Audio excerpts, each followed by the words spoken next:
John Grace, President of Investors Advantage, where we help take the mystery out of managing money. Today the Money Doctor is in. It's April 30th, 2014, and we're picking up from the information we provided you about a year ago where we said put paint on that pig and sell it.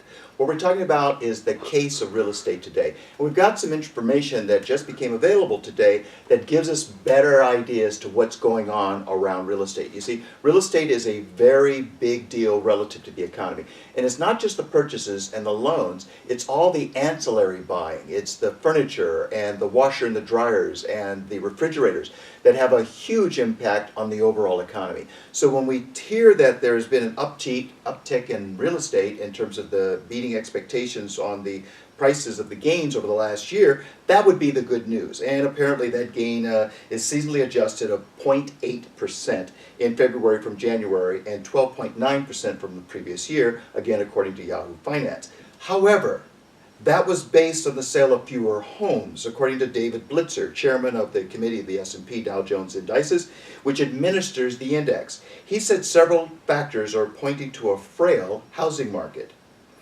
Let's quote Mr. Blitzer, who happened to know, "Despite continued prior gains, most other housing statistics are weak."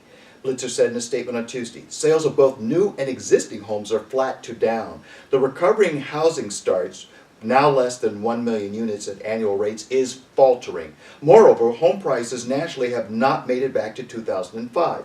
Mortgage interest rates, which jumped in May last year and are steady since then, are blamed by some analysts for the weaknesses.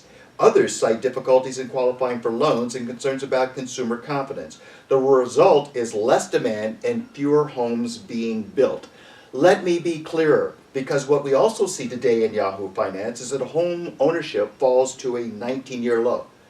Well, if we dig a little bit deeper to see what's driving all of this, we would suggest to you that it's simply demographics, that we've got to look at what ordinary people are doing. And when we look at ordinary people, in the chart that we have for you here, you can see a couple of things.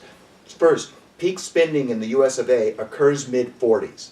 Starts early 40s, occurs at the mid-40s. Peak earning and spending. So what we see in this last chart is the number of 79-year-olds. That seems to be the age at which most Americans on average tend to pass away.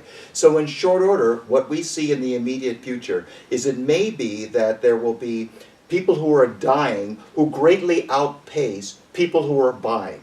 What that means is that if you don't care about the house value, you're 40 years old, it doesn't matter. If you're 50, 60, 70, you might need the money out of that real estate. This may be the time to put paint on that pig and sell it, because this is a very different time than we've ever been before, where the 76 million people that have really commanded and controlled this economy are now advancing in age, 50 to age 68. How much house do you need? Probably none. So for some of us, it might make sense at this particular time to put paint on that pig and sell it. If you'd like to look at your personal situation, please feel free to give us a call and we'll help you look at the statistics relative to the overall demand to see what might make sense for you at this particular time. John Grace, Investors Advantage, and the Money Doctor is out.